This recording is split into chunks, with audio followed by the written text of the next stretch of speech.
So let's configure the constraints. Okay, so I'm going to plug in the constraints there and come to my constraints tab and to cone twist. Let's turn those on.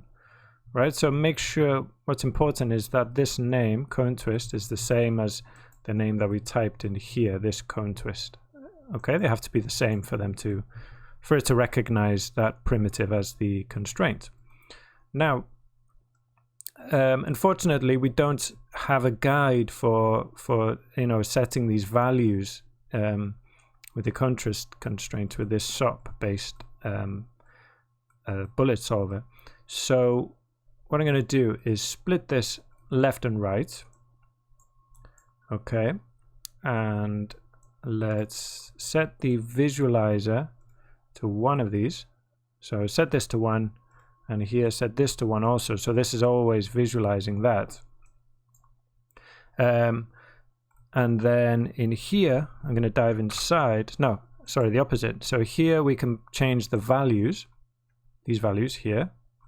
And in here, I'm going to dive inside the bullet solver. So mine's already done, but if you see this padlock here is locked, right click and go to allow.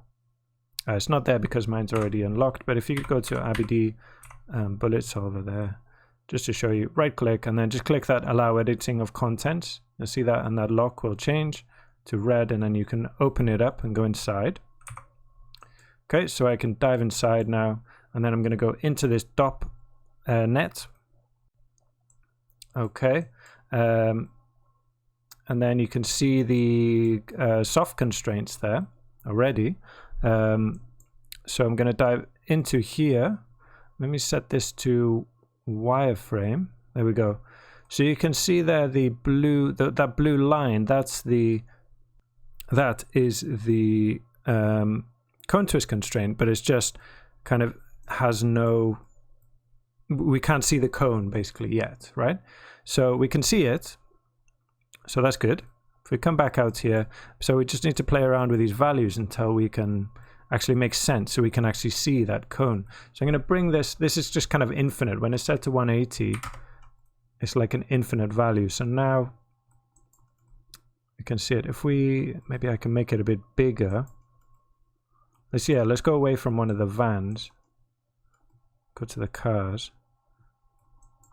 Okay, I'm going to drop this down to 1 maybe. There we go. So let's make the values a bit longer. Sorry, the guide size here. So you can see this is connected up to the radius of out here. So I'll just delete that and do it in here. Set it to 2 maybe.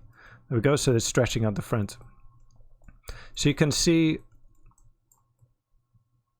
this kind of area in here. If I do that to 10, you can see what we're doing now. Okay, when I change these values. So up rotation will be either in this direction or this direction. I'm not sure, but in one of those directions, it can move that way. Well, we can check actually. If I set it to 2, so that's side left to right. That's how much this car can move compared to the wheels left to right, and up and down is this out rotation. Okay, but we don't want it moving in that direction. We want it pointing up here. So to do that, we need to change these goal axes, right? And so we just need to change this to 1, this to 0, this to 1, and this to 0. And there we go, they're pointing up.